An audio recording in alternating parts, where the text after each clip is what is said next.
Alex, welcome back to the podcast. Amazing. It's been ages. I've never actually done this with you in person either. No, we did the live podcast event, but we did the episode remotely, didn't we? We did. So to give everyone straight away, like if they don't know who you are, let's give them the highlight reel, because I think it's important, because there's a lot that we can learn from you. So let me know if I get any of this wrong. You co-founded a business called Liquid Personnel 2006.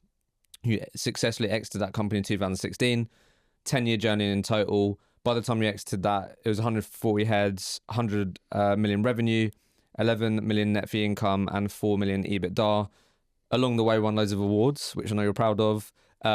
Successfully exited to a private equity firm, 8-figure exit.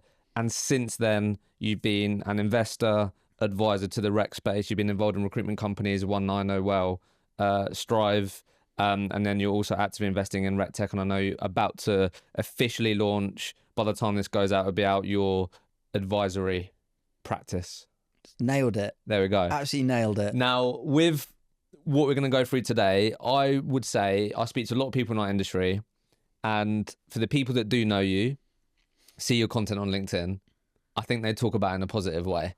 Most people say to me that they really enjoy your posts. They cut through the noise. And we thought it'd be fun to go through some of your most engaged with posts. Someone sort of focused speaking to the recruiter, some focused speaking to a leader. And we're just going to get a bit more meat to the bone. Why did you end up posting these things? Why do you believe these things? So hopefully it can help people even further. Love it. I'm glad we're going for some of my more popular posts. I've had some pretty unpopular ones as well. I ended up on, what's that thing called? LinkedIn Lunatics once a couple of years back. Oh, that really? was fun. I think that was an interesting experience. I was called, what was I called? One guy, my favourites were, one guy said, if this guy's not, I don't know whether he's a maniac, but he's definitely an arsehole. And the other one, which I really liked, was, what was it? This is why we kicked the Brits out of America. They were two of my favourites from my infamy on LinkedIn Lunatics. So yeah, it's good that we're looking at the good stuff. Yeah, absolutely. So let's kick this off then.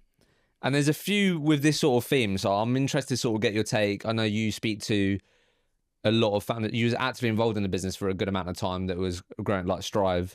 So you would have seen this there, and I'm sure you've seen it now when you speak to founders. But let's start with this.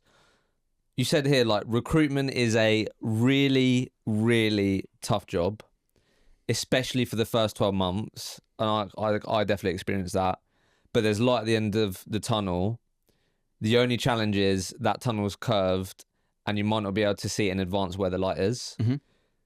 Talk to us what you mean by this, because I think you said here around, like, that normally leads to a lot of recruiters giving up too early. And a big part of this podcast is trying to make that light more visible to people and understand what they're going through is normal.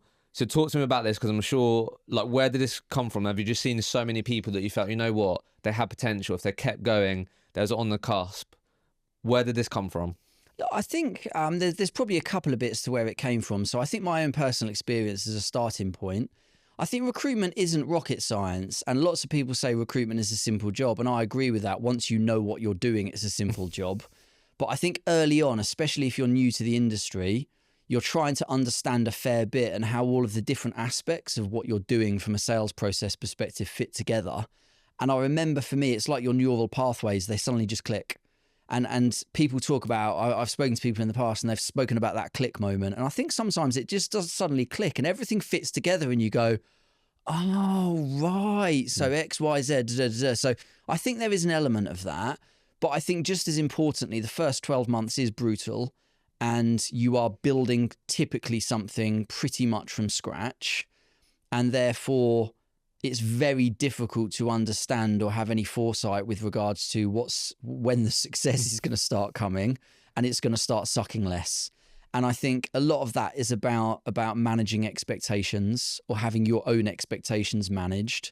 I think it's about having a really effective hiring process to ensure you're hiring people who are genuinely committed to the journey they're about to go through. I think there's a big difference between intellectually knowing something and being emotionally prepared for it. And the reality of that. And then it's supporting and over communicating that process with recruiters when they come into the industry. What's the percentage of recruiters that quit within the first or leave within the first 12 months? That's a lot, yeah. I don't know. Some statistics suggest 60-70% of recruiters don't make it 12 months. Yeah. And 40% leave the industry within 2 or 3 years again. So I think it's really interesting, and I think it's a challenging journey. So you have to sort of be mindful of that. There's a lot that goes into it, right? Because I do think as an employer, it's really your responsibility to, like you said, manage expectations, hire the right person. But let's say I did do all those things right. As an individual, what are some of the things that might be helpful for me to do that can help me understand or really grasp like how far away that light is? I think that sometimes it's just hard to see, because I might be listening to this and I'm in the trenches of it right now, and Alex, my manager, keeps saying to me, like, I've been where you are, keep doing what you're doing, it's going to pay off. But like, it is sometimes just so hard to like really feel like you're actually going to get the reward for your hard work. It's hard, isn't it? Clarity of task. So there's a term, clarity of task, and what that refers to is if I do A, B, C, that gets me to D. If I do E, F, G, that gets me to H. Or you're going to have to test whether I can actually whether I can actually keep going here. So maybe I should stop before I make an embarrassment. But it's clarity of task. So I think if you can provide someone with clarity of task, what you can effectively do is say, look, this is where you're looking to get to. This is the end goal. Let's reverse engineer back from that and talk you through the process you have to go through to get here. And I think it's been shown that that's one of the most motivating things you can do for an individual, is give them clarity of task. So all of a sudden, you're not just doing stuff. And I think that's, again, one of the problems from a motivation and engagement perspective in that first 12 months. You go into recruitment, you're drinking from the fire hose, you don't really know what you're doing. Even if you're getting supported well, it just feels like you're doing stuff. Whereas if you can actually get a golden thread from results of what I need to do to stay in this job, be successful, et cetera, in X period of time, work your way backwards, understand the volume you have to do, understand the quality that you have to do from a conversion ratio perspective when you're thinking about sales funnels. And then all of a sudden the person has an understanding. Yeah, it's not just about hit KPIs. It's not just about do the numbers. It's actually like, this is the reason why you based upon what you're looking to achieve, let's work backwards from that, figure out the volume, figure out the conversion ratios we're looking to achieve. When those things aren't working, we dive into it. We use that as an opportunity to learn and develop and optimize our way of working, et cetera, et cetera. That becomes really motivating, I think, for new starters rather than just doing stuff. Yeah, I really like that. I definitely didn't have that. I know so many people won't have that clarity of task. That is such a good breakdown on that. And I think, and this will ring true throughout your career, what ends up happening, I was just thinking about last night when I was building a course with a high-performing contract recruiter. He was like, he figured out what those inputs are, the ratios are, and that's all he focuses on, versus really being hung up on the outcome of getting my weekly GP to 15k or whatever. Like, I think that's the other thing that you need to really try and remember is, like, don't be so focused on that outcome or getting that first deal or these things, is being really dialed in on what you just said there. Control the controllables. Yeah. We all know that saying, right? But when you actually think about it again from a data management perspective, you've got results. Results are unmanageable. You can't manage the result. Working back from results, which is, let's say, a billing number, you've got objectives, and your objectives might be number of interviews, number of candidates that you're speaking to, whatever it might be. You've got objectives in the middle. They're not manageable, but you can influence them. So they're semi-manageable in that although you can't manage them directly, you can influence them. And then the stage back from that is activities. Activities are completely and utterly manageable, and activities take two forms, quality and quantity. So that's what you can manage to get yourself to the objectives, which are semi-manageable, which you can influence, which in turn gets you to the results, which are completely unmanageable. So again, control the controllables. You can't control the result, but you can make a golden thread and figure out which bit of the process you can control and then focus in on that. Recruiters, you can have it all. You just can't have it all at once.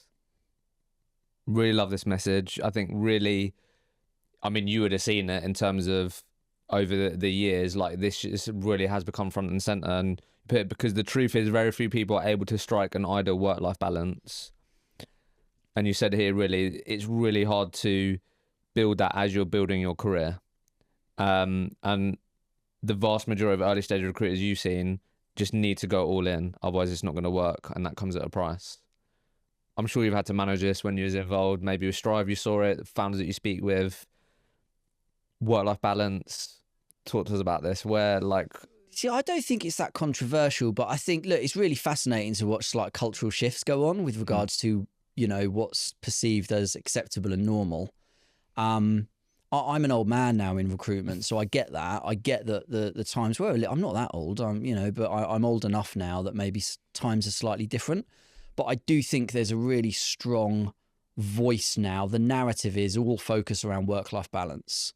And I think actually that's a not dangerous, maybe that's extreme, but I think it's also potentially a really poor message to be communicating to people in their 20s. I just don't agree with it. I think your 20s, you should focus on working really, really hard and building the momentum to be able to position yourself to maximize your opportunities further down the line. How many 50-year-old recruiters do you know? I don't know. Well, you know, what ratio do you think of 50-year-old recruiters? I don't know the answer to this, by the way. It's a rhetorical question, but how many 40-year-old recruiters do you know? Probably no more. But not many, like right? Interviewed, yeah, not like, there aren't like loads jumping around in my head. But and I'll tell you what, most of them will be doing their own thing. They've escaped the rat race. They've probably got their own brand. They might be a solo founder or they might have a really small team. But the point I'm trying to make is you don't see many 40, 50-year-old recruiters within an organization. Right. There's a reason for that. It's a young person's game. That's the truth of it, because it's a really, really tough job. I don't think many people still want to be on the phones, typically, unless you're unusual, unless you're that hyper-driven individual who really, really enjoys the game. I don't think you should be starting out in your career. I think the odds are against you of still doing that at 40 years of age. So I think the key, therefore, is to work as hard as you possibly can early on, really position yourself for career success, whatever that might be, so that you have the opportunities, therefore, to be able to take your career in different directions, whether it's founding your own business, whether it's going into a leadership role, whether it's, you know, even founding your own business. You might want to stay as a recruiter, but you can do it by yourself, etc., etc. So I think what is most likely to accelerate you towards those things is working extremely hard. And truth be told, I think your 20s is an amazing era, and you can get away with an awful lot from a work-life balance because, you know, you don't have to sleep much. That's helpful. But I think you can still have an amazing life, but it'd be incredibly career focused. And my last point around it as well, when did it not become cool to work hard? When was it not cool to be ambitious and career driven and like be intrinsically motivated? And if you're going into recruitment, I don't know. I think it's a weird industry to go into if you're not driven and if you don't want to maximize the opportunity that a career like recruitment gives you. I'm sure you've heard this a lot. It is such an interesting... I think the thing that I see, or comes up a lot, is that there might be a lot of people that say they want those things, they have the career ambition and those bits, but then that isn't backed up, or like aren't willing to put in the work, but are saying that they are ambitious and want those things. I think that's where I often hear the biggest frustration. It's not true for everyone, right? But I think that it's always... I think that's where it can become really challenging, or where older or managers or leaders get frustrated, is that they're telling me one thing, but then the actions don't match up with that. Or the expectation is I should be given those opportunities, I should be earning more money, I should be this, but then the actions aren't matched up with that in terms of the work ethic. And look, that's totally fair. And just to emphasize my point, I'm not saying everyone should work 60, 70, 80 hours when they're in recruitment, because some people, that's just not them. And I get that. And that's completely fine. But what I don't think we should be doing is demonizing people who do want to work incredibly hard to maximize the career opportunity that a successful, career in recruitment can provide you. So first and foremost, just to make that clarifying point, it's not for everyone. And I get that. And you've got to choose what's right for you. That it's always been like that, what you're describing. Always, yeah. Because you're not going to get a job in recruitment if you sit in front of the leader and say, I'm pretty motivated. I'd quite like some nice things, and I'd like a few more holidays a year, and I've got some aspirations. So everyone has to put a bit of a front on with regards to that stuff at the beginning. I think the key is, from my perspective, coaching different types of individual. One of the mistakes I made early on was trying to coach I call them B players, and I mean that in the nicest possible way. But from my perspective, the typical differentiator between a B player and an A player is their intrinsic motivation. That's typically the thing that's going to differentiate them. Nothing wrong with B players whatsoever, because B players, as long as they're consistently hitting target, you know, you can't force them to be an A player, because the truth is their lifestyle needs and their wants and their drivers, they do want to have a better work-life balance typically than an A player. And that's fine. I think you've just got to accept that to a degree, but I think you've also got to try and have a really thorough assessment process to weed out those people who are BSing you with regards to their drive or motivation, and just make sure your ratio of A, B and C players is right. Because if you get too many B and Cs, you're in trouble, because you're not going to have those individuals who set the tone from a high performance perspective. We've got a post on that we're going to break down, on me, because that's one of the ones that we picked on that, because I think that's really interesting point. I mean, just to build on what we just spoke about there, I think this is where it's coming from. You put here, like, recently saw a post describing long hours in recruitment is definitely toxic, which you said there, which for me, completely missing the point. I do really like this message as well. You put the point being choose your tribe. I think that's a big part of it as well, is like, it's a decision that you can make. Kind of the point I was trying to make, like just qualifying what I said previously. It's not for everyone. I find it really, this whole, you know, it's either A or B, this binary thing. You've got to have work-life balance, and if you don't, you're a loser, because you should want work-life balance. And then the other side, it's like, no, you have to do. Actually, it's what's right for the individual. Yeah, I'm all for that. I think it is so individual, and who are you to judge other people's decisions around that? Like, you've got to figure that out yourself, and there's always a cost to something. It's about, do you know what those costs are, and are you happy with those? And if so, then that's your decision. We're going to get into a bit more of a technical one here. So I'm going to share some bits that you put around this, but a lot of people loved it. And it's sort of your approach around, or what you've seen, the sort of biggest billers as around how they manage their time, which was, you put here, recruiters, this is why the biggest billers use time blocks to plan their days. You put Parkin's law states that work expands to the field time allocated for it. So if you give yourself an afternoon to do X, guess what? It's going to take all afternoon. We were talking about different things before we started this, but you won't be surprised to hear, but the normal biggest skill gap that we're always finding in recruitment teams is the business development and sales side.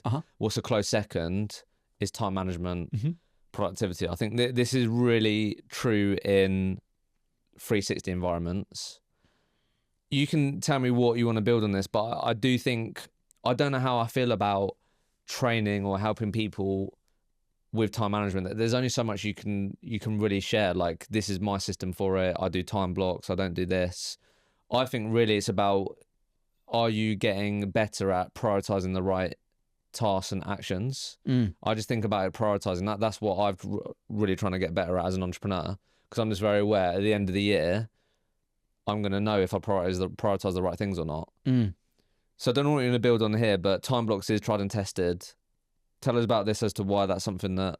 Well, the challenge, like on your point, I guess the challenge for you as an entrepreneur is that the things that you're trying to figure out what to prioritize aren't definitive, because they're objective based rather than numbers based. That's true. The beauty about recruitment is it's all just numbers.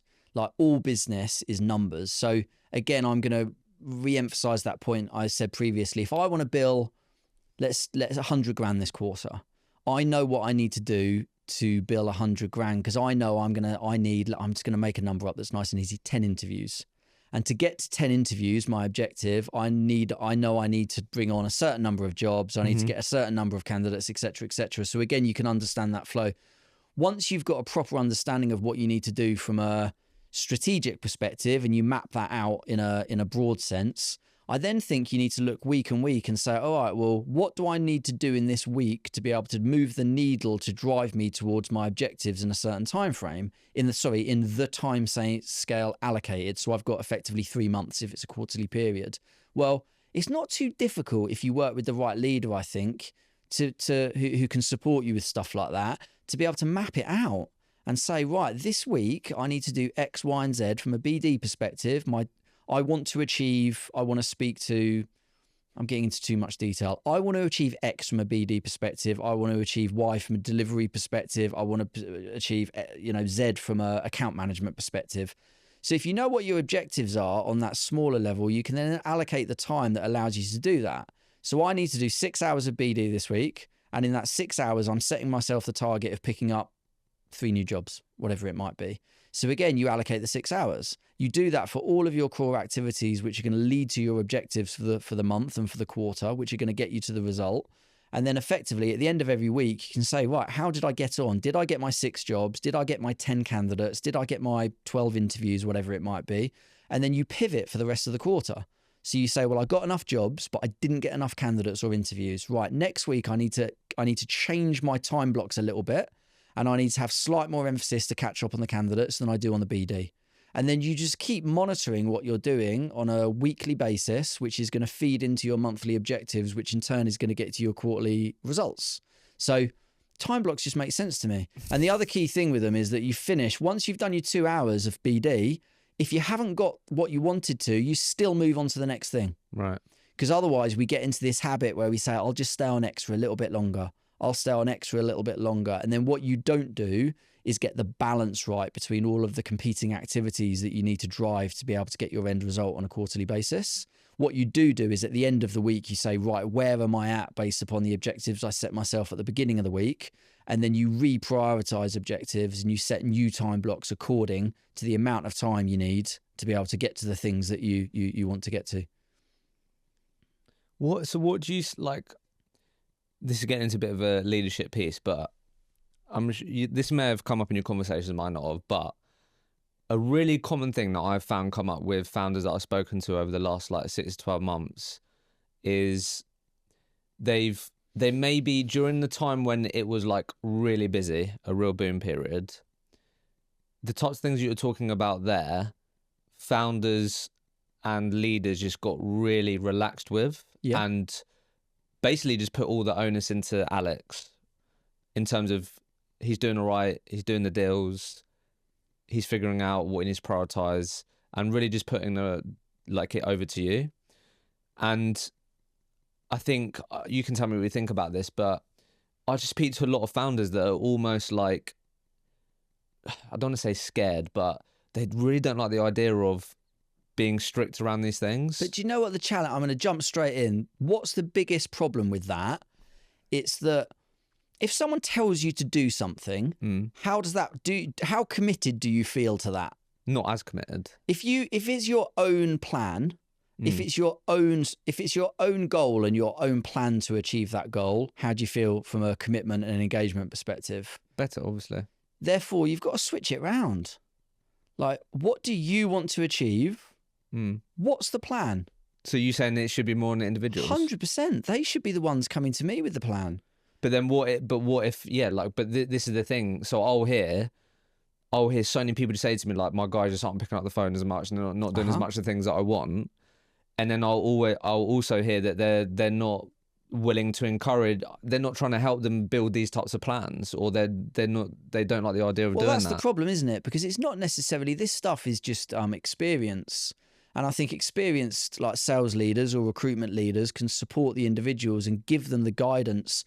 It's situational leadership, that thing. Early on, people talk about coaching, you've got to ask questions. Actually, no, you don't. Early on, situational leadership, you've got to tell the person what to do because they don't know what they're doing. And then you go through the 4 different stages based upon their maturity and our motivational levels. But I think the key here is that you've got to transition from, I'm going to help you. I'm just a massive sales geek. So my enthusiasm and my knowledge, hopefully, I'm going to be able to help you be successful. And first of all, what we're going to do is I'm going to talk you through how that works. And I'm going to tell you what works for me. And then what we're going to do is we're going to put a plan together and I'm going to help you really closely with that plan. And then it's your job to execute on that plan and my job to support you with the execution. As time goes on, though, my involvement in putting the plan together becomes less and less and less, as per situational leadership. Really good framework for anyone to check out. And then by the end of that, when I sit down with you for your quarterly and monthly reviews, depending upon your management rhythm, you should be coming to me and saying, this is what the plan is. This is how I'm tracking against my quarterly goals. This is where it's gone well. This is where I need to up my game. This is my biggest blocker in my sales funnel. All of that really good geeky sales stuff. You want to impart your knowledge and help people understand how to do it for themselves. And then what you see culturally is a shift from you being dictatorial and saying, you people, you must make 100 phone calls today, otherwise you can't leave the office, to look, you know, they're your goals. Why'd you come into work? It's not to make me happy. What if you didn't do that first bit though? What if you didn't do that first bit in terms of like... Well, it doesn't work then, does it? So like if I've got a team, yeah, and I feel like we never had that first bit, and I feel like the performance is really low, and okay, I feel like I need to maybe step in, we can start that situational and then work towards... Well, I'd sit down with everyone. I'd say, I'd ask lots of questions around whether we have a plan that's going to help them achieve their objectives. Like, why do you come into work every day? What is it you're looking to get out of this? Where do you want to go with your career? What are you trying to do in your personal life? There's a reason people go into recruitment. They're usually financially motivated, but it's not like money. What does the money represent to those individuals? Where do they want to go? All those good questions. So once people really understand why they come into work, it's like, well, how can we help you get faster and closer to those goals as quickly as possible? Well, how good is our plan? Like, how good's our plan? Like, do we have a plan? And if we don't have a plan, let's talk through that. Do you all agree it's a good idea to have a plan which is going to help you get to your goals quicker? Yeah, who's going to disagree with that? And then all of a sudden it's working with the group to map out what that plan looks like. And then once you've done that and everyone's bought in and agreed, you're not just like forcing this stuff on them. I think it's a collaborative thing where you get everyone together and you get them bought into the process. Because if you just hand it to them and say, this is what you've got to do to achieve your goals, immediately, I don't know about you, but if someone tells me to do something, my immediate reaction is no. Who are you to tell me what to do? I don't want you to tell me. We're all like that a little bit, aren't we? We like our own ideas the best. So you have to make it a collaborative process, and you get people bought into the science of sales. It's a science. Of course, there's lots of art in sales. Of course there is. But the foundations of sales is understanding the numbers, understanding the process, understanding clarity of task, and having a blueprint for success. And it's also about being able to predict the future. I know that I can look 3 months ahead and say, I know what I'm going to do this month, and I know what I'm going to achieve this quarter because I've got a plan. And if I follow this plan, that's what I'm going to get to. So you can see into the future, and then all you've got to do is execute, like really, really, like ruthlessly execute on that plan. That plan might change. So you get to the end of the quarter and you say, maybe if it's early on, I got this a bit wrong. My interview to placement ratio is actually 1 in 4 instead of 1 in 3. Next quarter, I'm going to tweak the plan accordingly. So as you go along, you just become your plan becomes more and more refined, more and more accurate. And then before you know it, you're in a really strong position to be able to say quarter on quarter, I know what to do to get me to my end of quarter goal. And that they should be doing that for you rather than you telling them what to do. So where do you think this big popularity came from on we're a recruitment business that don't work to KPIs, and that being really worn as a badge of honor and employee benefit? Because KPIs are used badly. Back to what you're just saying. Like, that's what I'm saying. Yeah. You've Is got that to do where that came from then? But yeah, why? Because it happens a lot, and what I've consistently seen, I can just go off the sample that I've spoken to, but the companies that tell me that they really struggled is they went too far that way, because then they found it really hard then to help, to review their plan, to know what was working, what isn't, because they wasn't tracking anything. They wasn't holding people to account to inputs or ratios. It was just, all we care about is, Alex, if you're hitting your target, then that's fine. You do whatever you need to do there. But that was really used a lot, I found. Like, we don't work to KPIs here, that's why you should join us. Yeah, it's I just think it's crazy. It's like the joke, we've joked about it before, and I've said it's like not believing in cause and effect. It's just madness. And look, the word is accountability, right? If you've never had accountability, and then all of a sudden someone's going to have visibility to hold you accountable to achieve your goal and understand how they can support you with regards to the things that you're doing that you could be doing better to get you there. And when things go wrong, also being able to dive in and accurately get to the root cause of what's going wrong to support you to be better. And when you're doing well, to be able to say, well, can we do even better? Let's have a look at that. It's all about accountability. It's all about visibility. And I think if you haven't had that previously, that's naturally going to be alarming when suddenly someone starts talking about implementing that. Let's round out these recruiter ones then. You've touched on these bits, but again, people love learning about the how on doing great sales, great business development in our industry. But you had this post that did really well, which was around the 8 core principles of killer business development, which you've touched on different aspects. So 1 was embrace the suck, 2, the law of familiarity, 3, without data, you're just another person with an opinion, 4, find the 1%, 5, control the controllables that you've been speaking about, 6, pipeline generation cures all ills, 7, the better you know, the better you know, the better you'll be, 8, your most effective weapon. What should we talk about here? There's some good bits in here. Obviously, you've touched on some of the things, haven't you? Like control the controllables, data. The most effective, we've spoken about data a lot. Yeah, we have. If I keep talking about data, I'm just like that data guy. The law of familiarity, I think, worth noting, a partner of us for a long time now is Sourcewell. You're putting here that successful recruiters are more persistent in their approach. Yep.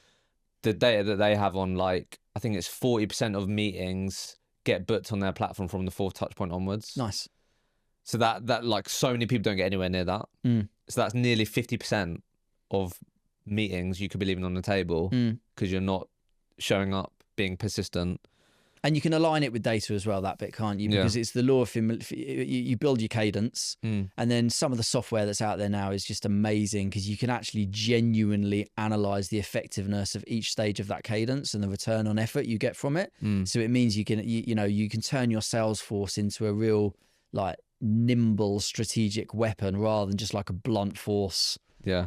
Doing things again, sort of analogy. I think this will be an interesting one, and I'm glad you pointed it out because I'm sure you saw this a lot in your business. I hear this a lot. So you put pipeline generation cures all ills. What I hear all the time is I have some really good months, then I get complacent with my BD, and then I deliver on all my stuff, and then I'm like, fuck, I've got to do BD again. Like I hear that all the time, and that can impact consistency. So is that what you're talking about there? Like always be building pipeline, always don't get complacent. 100%. Yeah. And the truth is that, again, it's always everything sales funnel management. So if you've got a really hefty top of funnel, you can have average conversion ratios through the rest of the funnel. And that's actually you're still okay. But if you have a small funnel, you have to have amazing a small top of funnel. You have to have amazing conversion ratios to get you through the rest of it. So the point I'm trying to make here is that you can still be really successful with a massive top of funnel. And actually then it's just a case of tweaking the conversion ratios. Whereas actually the way people go wrong is their top of funnel's too small. And then all of a sudden they have a few creaks, something goes wrong, it doesn't convert properly. And before you know it, they haven't got enough jobs the following month or quarter based upon having not done the activities and time blocked effectively, understood what they need to achieve on a consistent basis, and also having someone coach and mentor them around that stuff to ensure that they've got that consistency of opportunity. Most effective weapon, the phone. Probably never more true than today. So true. Going to be more and more true. I think I'd probably also combine this from a lot of the conversations I've been having recently. You can tell me if you're surprised by this or not, but interviewed a guy recently, really successful contract recruiter, UK, Europe, and he said that 90% of the hiring managers that he meets, that he's done deals with, would say they've done deals with other recruiters, and 90% of the time they'll go, I've never met them. I do think there's this sort of face-to-face element is also part of this, because it is so easy to not be sitting here today. It's so easy for you to not leave your home and just do the video call. I almost think, again, that mixed with the phone, it's almost like it can actually give you more than a 1% edge. I actually feel like I don't know what you think about that, but I think I'm seeing this more and more. Yeah, the stats support the increased likelihood of winning and retaining business based upon a face-to-face relationship. So I can't quote any off the top of my head, but it's really worthwhile. You do have to be strategic with it. You just can't go out and meet everyone. There definitely has to be clear ICP criteria. There has to be sort of like a few, trigger points to enable you. You certainly don't just want to be going out and meeting every single person that you're doing business with potentially. But certainly I agree, face-to-face is going to be huge. So I just want to make sure I get your take on this. I'm just looking at the leadership stuff because we might have gone into this. Like you put their most important weapon is the phone. What, like if me and you have like a coaching session and I'm a business owner and I say to you, Alex, like, I just can't get my team to pick up the phone. We've done the plan. I feel like I've given they should know why they're calling. They have a reason to call. Where does your mind go with that? Because I hear this so much. Mm. And I think a lot of people feel like that. Or I don't know, where do you... I've got a few things that pop into my head, but like, where does your mind go when you hear this? The challenge you've got with culture is that once a culture has taken form, it's really, really difficult to change it. Mm. And it's a really like long process you have to go to. Now, the truth is, sometimes you kind of have to start again. And it's actually easier to start again almost than it is to try. It's like the small boat versus the oil tanker analogy. Mm-hmm. Sometimes it's actually easier just to build a small boat than it is actually to turn the oil tanker around. I think you have to be able to identify what your values are in your business. I think you need to be able to translate those values into non-negotiables from a behavior perspective. And then you have to be able to hold people accountable for that behavior.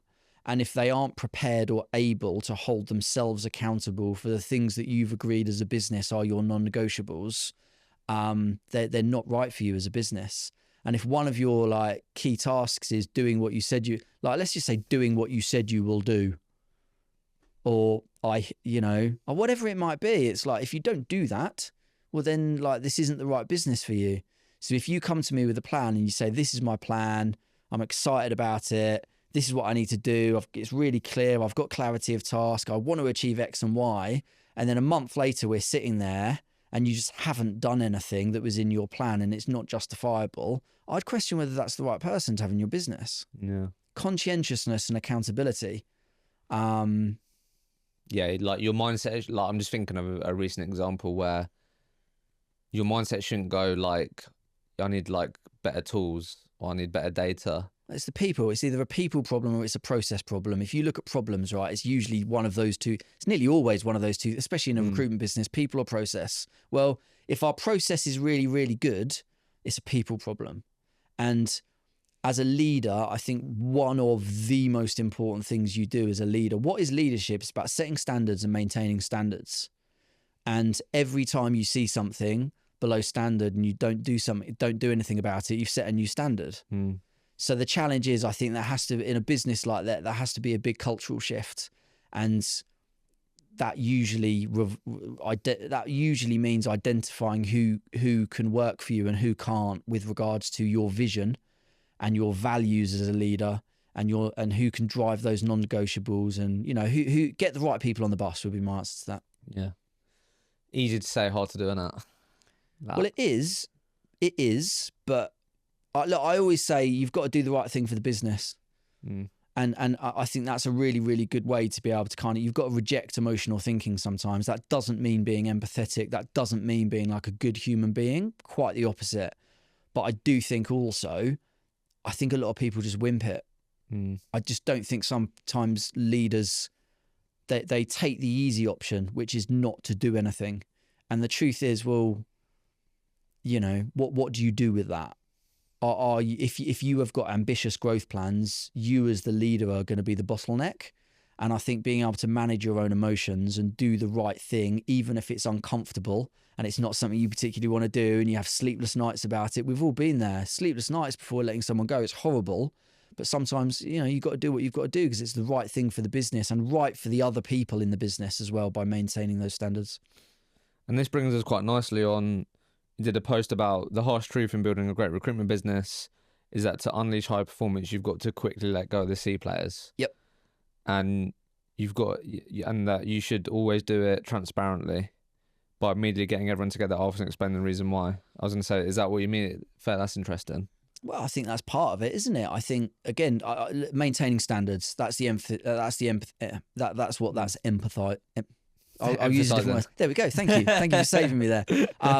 Maintaining standards is everything. And again, you've got your team are watching you, and I've seen it before. And the truth is that, if you don't make those tough decisions, your team are looking at you saying, why isn't that person acting? And the truth is, you will lose credibility as a leader, because one of the things you have to do as a leader is demonstrate that you can make good decisions and that you can make tough decisions. like that, you know, again, that's the very essence of leadership, isn't it? Like you need people to follow you.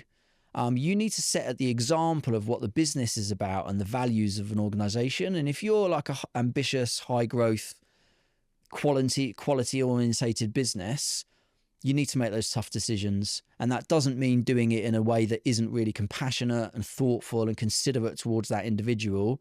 But it's better to make that decision quicker than just let it drag out. Otherwise, it's just death by 1,000 cuts. Yeah. And I think you can tell me what you think about this, but the conversation that comes to mind, I recently interviewed a guy called, you might know them actually, Elliot White from Hubscale. You might come across them. Yes, I do. Yeah. So a big thing that he was championing on the journey that he's on was like, they're really dialed in and committed to only hiring A players. Uh-huh. And that's easy to say when you're sitting here saying that that's your strategy, right? But I think some of the actions that match up to that are, again, I can only go off what he says, but they're interviewing for a certain role and they've said no to like 90% of people or 95% of people. And I do think this idea here of the C players, how many founders decide to hire that person because they're looking at their job pipeline and what they could help with and think they could do the job versus think they're right for the culture. I think that is something that you can quite easily become not that disciplined with. Definitely. It's just so easy, isn't it? Like you can see, I can imagine that happened a shitload when that boom period where it's like, look at all this stuff. We need more people to come in. And I think that a big part of this, I feel like, starts, which sometimes you have to just learn these lessons by getting a C player in and then learning it the hard way and then doing it. Yeah. But then so much of it, I think, is in the upfront and really having that discipline and going, you know what, Alex, he ticks all the boxes. He's an A player for us versus Alex ticks half of the boxes. He could probably do a good job. Let's bring him in and see what happens. Yeah. Do you know what I mean? Yeah, a few rules I've got around hiring. One, if you're not desperate to hire them, don't. Two, if you don't believe that they have the potential to be a top quartile performer, don't hire them. Because if you think about that, again, if you're always hiring for, can this person be an average performer? The risk of that is that they perform to a below average level, and effectively your sales floor is a bell curve. So one of your jobs is to try and maximize your productivity. So I think you've got to define what you believe is strong performance and only hire people that you think can hit that. Because then if they fall below that, they're still an average performer and you're not actually reducing your average productivity. And the third thing I suggest is as well, the interview, you get it wrong. You just have to toughen up a bit. It's easy to get it wrong. I've interviewed so many people in my time. I could go and interview 10 people. You know what? I'd still get it wrong sometimes. Of course I would. Even the most experienced leaders would admit they regularly, because it's you're dealing with humans. And there's so much in that, which means you're not going to get it right all the time. The real interview is the probation. And the truth is, I'd know within 2 weeks most of the time whether someone was going to work out or not. Really? And I'd know because at the end of the interview, I'd have been really clear and I'd say, look, these are our expectations of you. This is what you can expect from us. I'd make that super, super clear. And I'd say, look, if you can't live up to those things, I promise you're not going to work out. Because this is our culture. This is what we're about. This is who we are as an organization. You know, this isn't for everyone. There's easier opportunities out there. However, if we can offer X, Y, and Z and all that's great, blah, blah, blah. But at the end of the day, I'd make it really, really clear. And if they came in and within their first 2 weeks, already there was some cracks, well, they're not going to get better than their first 2 weeks. So I think you know early on whether someone's right. And again, that's the kind of another important rule, I think, is to make those decisions early and then not let it turn into a 3, 6, 9, 12 month thing where you should have just made that decision early on when you knew, your gut knew they weren't right based upon what you'd agreed and them not following through on them. Yeah, so many people have stories like that. And I do think, again, it is one of those things that it's pretty unavoidable. Like, you've just got to learn through actually it happening. And make sure you're being clear with your expectations. That is important. You can't do that stuff you've got to be really, really, professional and thorough to ensure that you're not hiring and firing. I don't want to give that impression at all because this is people's lives. You take someone on, you take a responsibility when you hire someone, and you have to take that responsibility really, really seriously. But vice versa, the individual coming into your organization is also taking on a responsibility. So make those two things really, really clear at the beginning of the process. And then if I don't live up to what I said, that individual is completely within their rights to say, oi, you said you'd do X, Y, and Z to support me, and you're not doing that. And vice versa, I'm perfectly able to challenge that individual and say, well, this is what we agreed at the beginning of the process, and already we're definitely seeing some issues around that. What's going on? So let's build on this a bit then, because a big part of leadership, a really important part, is bringing in the right hires.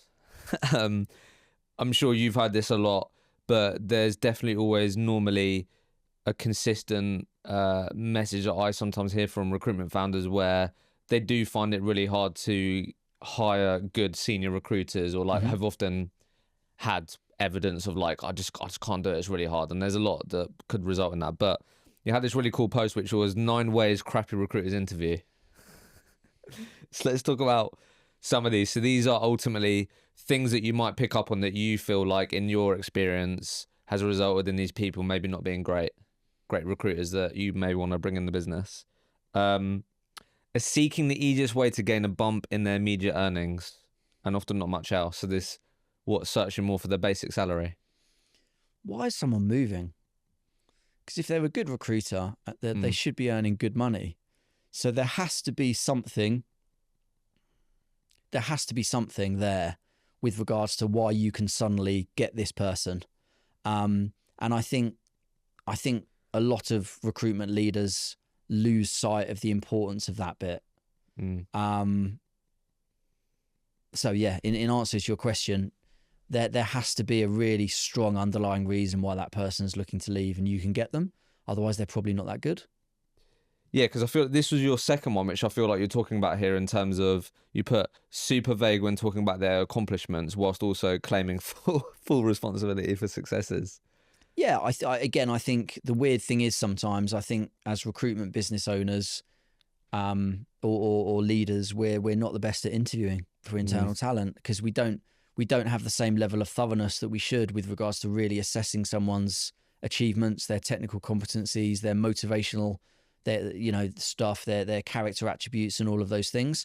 I think we simply look at the billing number, and we're very quick to get excited about that. It's like the interviewing equivalent of happy ears, isn't it? And we lose sight of actually, no, there's a really thorough process we should be going through here to really test and assess this individual. So again, that's not the sexiest answer. I just think it's sometimes going back to basics. Another 2 that I really like here. 1, you put lack self-awareness and don't give accurate descriptions of their strengths or weaknesses. I think that's a really good insight. Like if people are struggling to sort of identify those, yeah, I think that's a flag to be aware of. Couldn't agree more. I think a lack of self-awareness is just a red flag in life, full stop, isn't it? Not just in hiring recruiters. Really like this one as well. Lack humility when discussing accomplishments, talking in terms of I all the time. That's a good little insight there as well. What's that resulted in? What, like people coming with big egos, thinking they're the big dog? I think so. And I think, I don't know, from my experience, most people who are really good or have had some success, the really good ones are usually quite humble with it, because I think a lot of the time they realize how much luck was involved or how much other people were involved in supporting them, or the environment or the situation, whatever it might be. I think sometimes it's the less successful individuals who feel the need to puff themselves up, and almost like they've got a point to prove to the world, whereas maybe, more successful people don't feel the need to do that. Then we've got, I really like this as well, and I'm sure you've had some stories around this, but you put it's 2 points basically. Tend to not like most of their previous bosses and struggle or can't get them to provide references, and lack diplomacy when describing their previous managers. Again, I think it relates to awareness as well, but it's always the manager's fault. Every recruiter was the office big biller. Every recruiter was the office big biller. Every recruiter, a lot of recruiters had rubbish managers. And look, there's an element of truth potentially with some of this stuff. But again, I think it's patterns of behaviour is the best predictor of future behaviour. And if someone's telling you their last 3 or 4 bosses were all idiots, that's a huge red flag for me, because it lacks balance, and it would suggest a lack of awareness if you're not taking any responsibility, because you went into that job. Yeah, that's not That good. manager hired you to start with, so you were the one that actually made that decision to go and join that organization based upon that individual. And then each and every time you're coming out afterwards and saying the manager was terrible, it's it's a pretty big red flag. Yeah, no, for sure. Tell me how much of this that you did. Think some of my recent conversations back to Elliot's business, but their whole hiring strategy is like senior recruiters. Not everyone has that same strategy. And just talk to them about that, because a lot of founders that I've spoken with have just found that really challenging, or for that to be like a consistent model that they've got right. And something that he said that I wanted your take on was something that he feels like not enough people do, that they're really religious with, is like back channel references, where you can do that. Did you do much of that? So speaking to, obviously not their current employer, but speaking to where you can, 100%. try and speak to previous employees and go, what, that Alex guy, what was he like? I think back channel referencing is really smart, and everyone should do it. It amazes me how we hire people in recruitment and we don't reference them. It's absolutely bonkers, because remember, it's salespeople that you're dealing with in the interview process, and they're trying to put their front forward. They're trying to present themselves in the best possible manner. You've got to reference them, and that's often a back channel rather than a formal reference. The other bit I'd add to that is the threat of reference check. So in the interview process, so Hisham, you mentioned your last manager was John Smith. I think I know John, actually, just out of interest. When I speak to John, if it's not your most recent manager, what do you think he'll say about you? Oh, yeah, that's a good What question. do you think he'll say your strengths are? What about areas for improvement? And you'll be able to see in that moment how they... Yeah, I think so. So I think it's a really clever way to be able to get someone to tell you the truth, because they're thinking he's going to speak to John. Oh no, so I've got to tell the truth here based upon what the feedback I think John's going to give. So again, I think threat of reference check talk is a really, really cool thing to build into your interview process, because I think it's a bit of a truth serum. Yeah, I really like that. Okay, we've got a couple more here that we can talk through. I feel like you really delivered a good point on here, but it was one of your ones that a lot of people engage with, which was some recruitment leaders are just glorified scorekeepers, as all they focus on is activity metrics, repeatedly banging the drum to do more, without really understanding the golden thread that ties results, objectives, and activities together. I think this brings us back to something that obviously you're so passionate about, which is this process playbook piece, I feel like, right? But so many, as I was saying to you before, so many people be in this camp, which is obviously why KPIs get such a bad yeah. rep. How do we get out? Like, if I'm that recruitment leader, how do I get out of that? And when you say glorified scorekeeper, you're saying if I'm in this recruitment leader's team, that's all I'm hearing. I'm just being told to do more. Yeah, but I'm not really understanding why. 100 calls a day. I don't see how that's going to help me get to my objectives. Well, it's also a lack of coaching, isn't it? So look, we were talking about this beforehand, and the value you offer to organizations, because study after study after study shows that in sales organizations, the best sales organizations I've ever seen and worked with had L&D at their absolute core. And one of the things that culturally they did constantly was coach and develop, like at all levels. And that's like the huge thing that you do for organizations and why you offer so much value. So one of the things that these companies do is they coach. And actually a sales manager is basically, what their job title should really be is coach. Because what they should be really doing is working with their team on a day-by-day basis to help them maximize the effectiveness of what they do and maximize their ROE, their return on effort. That's what their job is. So they need to increase productivity, they need to increase profit or growth or whatever it might be. So that's what the sales manager should be doing. They should be identifying leverage points. They should be identifying blockers based upon different sales funnels, et cetera, et cetera. Again, it's the science of sales. And then zeroing in on that stuff, identifying metrics to improve, and then helping the individual in a really granular way from a coaching perspective, in a proactive, structured manner, to be able to upskill them in all those things, which is going to move the needle from a metrics perspective, which is going to help them get to their results more. Lots of sales managers just say, hit a number. Why aren't you hitting the number? Do more. And it's kind of like you're missing the point. Like it's just such a...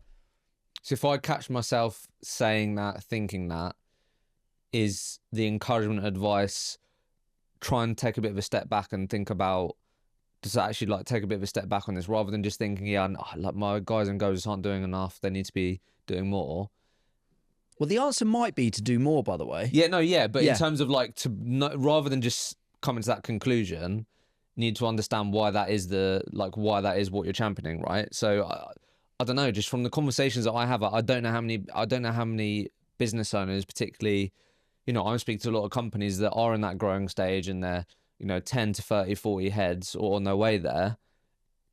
A lot of the time, how they've got to a certain point is by the founder being a good biller and leading by the front.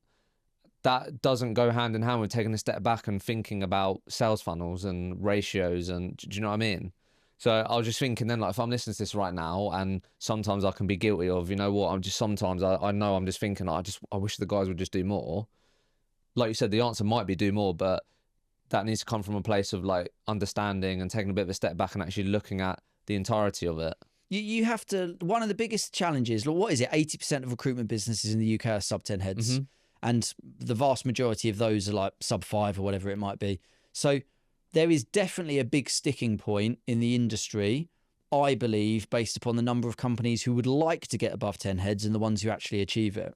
I think the biggest challenge, the biggest inflection point you have as a business scaling a recruitment company is that company has to go from we spoke about this, didn't we? They have to go from a people-orientated business, a people-orientated business, and they have to become a system-orientated business. The challenge you've got with that is, as well as becoming a system-orientated business, they can't lose sight of like the culture and the people-orientated culture that got them there in the first place. They've got to maintain that, and they've got to maintain the scrappiness of a startup and all the good stuff that got them there in the first place. But really, they have to become a systems-orientated business. That's what I think is one of the biggest transition and inflection points that recruitment companies typically looking to grow struggle with. And that's kind of like the science of sales and all that stuff that we've been talking about. I don't know if that answers your question, but yeah, because like that's where you need to also be. What you're saying is like, if you're catching yourself just saying do more, you need to try and get more towards that mindset that you're talking about. You need to understand your numbers. It's like if someone interviewed you with a biller and they didn't understand their billing numbers, that would be a big red flag for you, right? Mm-hmm. As a business leader. Same thing. If a business leader doesn't know their numbers, that's a bit of a red flag. And that's obviously therefore an area they need to focus in on, because to become a system orientated business, you need like really strong optimal working processes. This is how we do it. And this is what's going to drive repeatability, predictability, and scalability in our business. And then as well as those processes and those playbooks that you build that are going to give you an optimal way of working, the process runs the business, the people run the process, that type of sort of thing. You need the numbers. Every business is just numbers. And what you've got to do is figure out what are the most important numbers in my business. And then how do I help improve that? How do I improve those numbers? And that's quite challenging, but that's like part of the journey you go through, I think, as a business person. That's what we want to try and get to. Because that's again, I was a recruiter with I co-founded my company. The two of us, we were billers. We had a good experience of sales management, and we kind of ran a business on behalf of an owner before we started off on our own. But the truth is, we didn't know any of this stuff. And we just stumbled around for ages trying to figure it out. And we got some good advice and support, but a lot of it we learned the hard way. But for us, getting from probably maybe 30, 40 heads to 140 heads and all of the financial growth that came with it, I think the biggest thing for us was going from people orientated, where we just did stuff, the two of us. We managed everything. We had our hands over everything. If you want to keep scaling, you have to build middle management layers. You have to build a senior management layer. And you have to become process orientated. They're some of the most important drivers of ongoing growth. So let's round out on this then. The toughest recruitment leaders are often the most caring, which sounds like a paradox. Some people might feel like that with some of the things that we discussed, but it's not, because although it's easy to equate caring with softness, caring actually means wanting the best for your people. And I think this sort of hits that message where I think really, like you were saying, like if you have brought part of it, anyway, there's a lot that goes into this, but like I think I really buy into that idea of like if you end up letting go someone who's a C player or whatever, like you can do that's best for that that is best for that person, and that doesn't always come from like a hardness place and like that hire and fire angle, does it? So what really motivated to write that? Just you've just seen that time and time again. Yeah, I think the best leaders, like I've read, it's called managing duality. So duality is like having two opposing things that they do equally effectively at the same time. So an example of that, I would suggest the best leaders are highly demanding and highly supportive. Mm. And if you think about it, right, they're actually kind of competing in many ways, but I think they walk that fine balance between those two things. I get a bit of stick sometimes because of the way I'm quite direct and frank and sack C players and stuff like that, and it can come across as really, really harsh. I was really demanding of our guys, but I was also incredibly supportive. I'd like to think people would say I was incredibly supportive. And I had, if someone worked with me, I had their back 100%, and I gave them everything to try and help them maximize whatever it was they were trying to achieve in their career in an appropriate sense in a business setting. So I just think it's about managing duality. You've got to do both at the same time. Yeah, and you also put here, like, sometimes you have to confront or challenge them. Don't be a wimp. Have those uncomfortable conversations. It's hard though, isn't it? So hard. But it's a muscle that I feel like. It is a muscle. I've had to have a few of those, and we'll have to continue to have a few of those, but it gives you confidence for the next one, doesn't it? When you have that. That's where I think the motivator is like when I let go of my first person, that was a challenging conversation. I thought a lot about it. But as soon as I had that, the next time it happened, I went into that way more confident. And like, I think it definitely is a muscle. I agree. It's evolutionary psychology as well. We're not designed to have uncomfortable conversations because we're tribal. And if I have an uncomfortable conversation with you, you might turn around and try and hit me over the head, or I might get ostracized from the tribe. So we're kind of designed to skirt over that stuff. That's why we're really gossipy as a race, etc., etc. So you've got all that stuff that goes with it, but you get used to it. And again, the key is, what's the right thing for the business? That should be your North Star question. If you're not performing to the required standards, what's the right thing for the business? It's for me to try and help you perform to the required standards. So I've got to have a conversation with you about it. I've got to map out what the required standards are. I've got to make sure those expectations are really clear. I've got to help you devise a plan to how to get you there.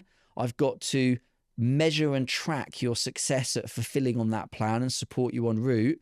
And I've also got to be really clear about what the reality is of you not achieving those things and what that means to you, just as an example, right? Because we're talking about firing and stuff like that. So I think, again, if that's coming from a caring place, because I really do, I want you to be successful and I'm here to help you, but I also need to be really like brutally honest about what this process looks like and what you're responsible for and what you're accountable for with regards to delivering it on it. And I think it gets easier, but also you just remember it's the right thing for the business and you're doing it for them as well.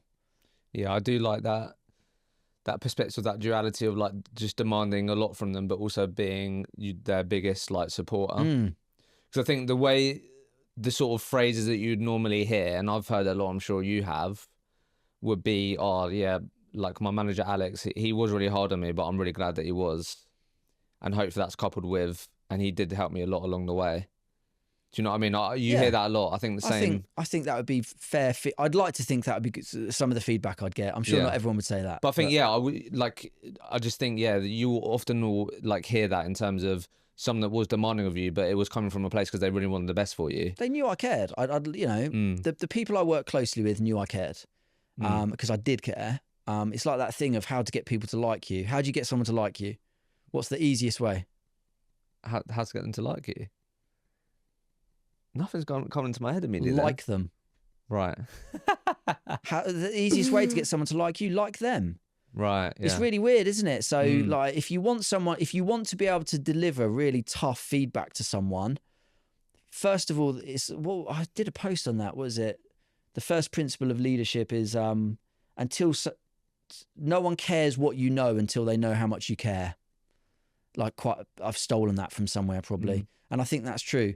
But if they know you care, it's incredible the frankness and directness of conversations you can have if they know it's coming from a good place versus me just having a go at you or me challenging you to be the best version of yourself where I feel like maybe you're not.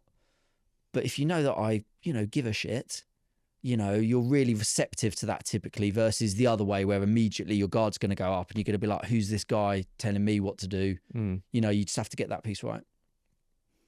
Covered a lot.